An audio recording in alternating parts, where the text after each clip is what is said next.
इय्याक नअबुदु व इय्याक नस्तईन। ATC के एक जज थे जिन्होंने आके हमसे ये बातें की थी, और उस वक्त उनका वहां आना बनता नहीं था। मैं एग्जैक्टली उसके वर्ड दोहराना चाहूंगी। उनके अल्फाज थे, ਤੁਹਾਡਾ लीडर नस्सा नाल है, ਉਹਦਾ फाइनेंसर आ गया है, ਤੁਹਾਡੀ भी भलाई है कि तुसी लिख दो ते निकल जाओ।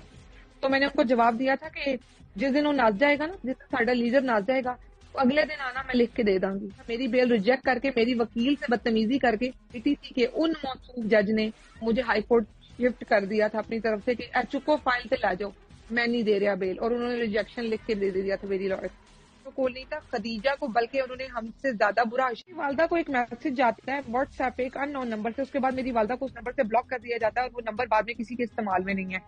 उससे मेरी वालदा को एक मैसेज आता है, एक वीडियो जाती है, और वो एक रेप वीडियो है जिसमें 3 से 4 पुलिस अफसरान, पुलिस के एहलकार एक लड़की का रेप कर रहे हैं, और उसके ऊपर वीडियो के बाद एक मैसेज मेरी वालदा को गया कि ये तैयबा है।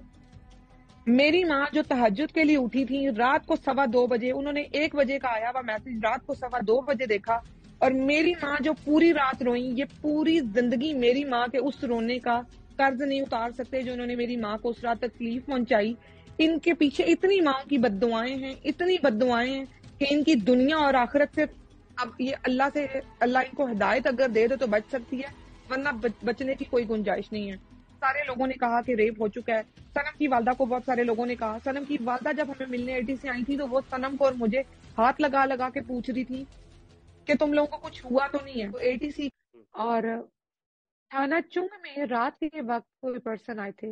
एक तो ASI नासिर इकबाल थे जिन्होंने हमें बुलवाया पहले, फिर उन्होंने हमें लेके जाने की कोशिश की। उन्होंने हमें कहा कि गाड़ी में बैठे। हम थाना चुंग मेन एंट्रेंस, मतलब बाहर वाला गेट तो बाहर है, अभी हम थाने की हदूद में अंदर थे, तो उसकी स्टेयर्स ऊपर से नीचे आती हैं। तो हमें वो कहते थे नीचे, तो हम, मैं और सनम वहां खड़े हो गए थे, तो हमने उनसे पूछा था, सनम ने उनसे पूछा था हम कहाँ जा रहे हैं। तो उन्होंने कहा कि आप बैठे गाड़ी में, मैं एक जिम्मेदार शख्स हूँ, मैं आपको लेके जा रही हूँ। तो सनम ने कहा हम कहीं नहीं जा रहे। मैं पीछे खड़ी थी, मैंने उनसे बात नहीं की।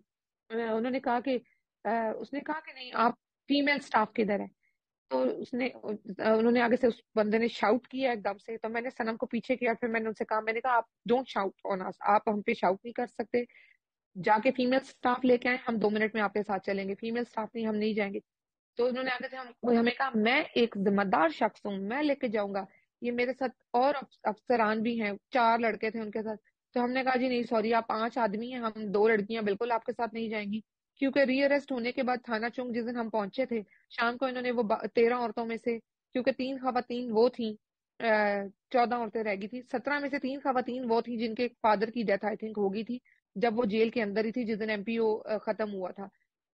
तो फिर उन्होंने हमें कहा जी कि आप बैठे गाड़ी में, मैं एक जिम्मेदार शख्स हूँ। तो हमने उनसे कहा जी हम नहीं जा सकते, आप फीमेल स्टाफ बुलवाएं, देन हम इंशाल्लाह जाएंगे। उन्होंने वहां चीखा चिंगाड़ा, हमने वापस उनके साथ बदतमीजी की कि जी नहीं आप चीखे चिंगाड़े नहीं। हम लोग वहां बैठ के नीचे, मैं और सनम, और हमने कहा घसीट के ले जाएं, फिर लेके जाना है तो ऐसे नहीं जाएंगे। खैर उनको उसी वक्त किसी की कॉल आ गई, वो नीचे उतरे, उन्होंने जाके कॉल पे बात की, तो उन्होंने वापस मुड़ के कहा लेके जाओ इन्हों। तो फिर हम वापस, हमें अंदर शिफ्ट किया गया, जो भी वो था सेल वगैरह वहां भेजा गया। उसके बाद उन्होंने हमें कोई रात को मतलब ये सब हुआ था कोई 12:30-1 के करीब।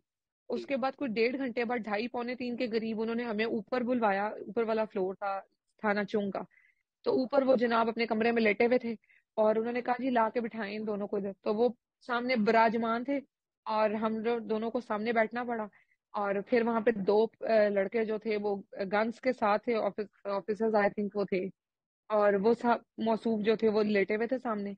और उन्होंने फिर कहा जी वीडियो बयान दें मुझे कि आप लोगों को किसने कहा था, कि आपको कौन लेके किसने कहा था जाने का, कौन आपको जमान पाक लेके जाता था। फिर खैर हमने वहाँ एक वीडियो स्टेटमेंट दी थी, और उसके उसमें यही था, वो हमें बार बार प्रेशराइज करते थे कि आप बोलें कि आपने वहाँ किसको देखा था, आप बताएंगे वहां आपको जाने के लिए किसने कहा था। तो हमने उनसे कहा था कि हमें लीडरशिप से किसी ने नहीं कहा था। तो बस इस तरह की वो एक स्टेटमेंट उन्होंने ली थी, जो कि मेरा ख्याल है उनके भी किसी काम की नहीं है। मैं गवाह